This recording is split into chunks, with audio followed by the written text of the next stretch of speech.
बिस्मिल्लाहिर्रहमानिर्रहीम। आज हम आपके साथ शेयर कर रहे हैं कोयले वाली टमाटर की चटनी।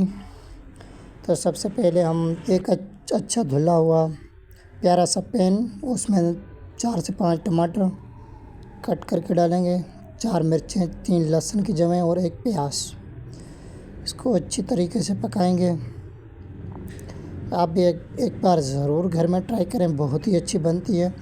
इसको आप बिरयानी और वाइट राइस के साथ खा सकते हैं। 1 चम्मच ज़ीरा डालेंगे, 1 चम्मच लाल मिर्च, 1 चम्मच नमक डालेंगे। इस मसाले के साथ 2 से 3 मिनट हम पकाएंगे। पकाने के बाद में हम डालेंगे जूसर में, इसको अच्छी तरह से ब्लेंड करेंगे और एक आधा कटा नींबू भी डालेंगे इसमें।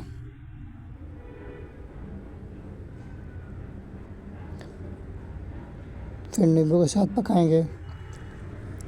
अब हम डालेंगे इसको जूसर में और अच्छी तरह से ब्लेंड करेंगे। जैसे कि आपको पता है पैन में मसाला रह जाता है, तो हम पैन में थोड़ा सा पानी डाल के वो भी ऐड कर देंगे जूसर में और अच्छी तरह से चलाएंगे। उसके बाद में हमें हरा मसाला कटिंग करके रखेंगे, जैसे धनिया हो गया, पुदीना हो गया और खीरा कटा हुआ। पुदीने को भी काट लिया और हरा धनिया, खीरे को मिक्स कर कोयला लेंगे, उसको जलाएंगे और फॉइल का टुकड़ा रख के कोयले के ऊपर हम थोड़ा सा घी डालेंगे। घी डाल के देंगे, थोड़ा सा ढक्कन देंगे कि माशाल्लाह हमारी चटनी रेडी हो चुकी है। माशाल्लाह, मिलते हैं एक नई वीडियो में। जज़ाकल्लाह।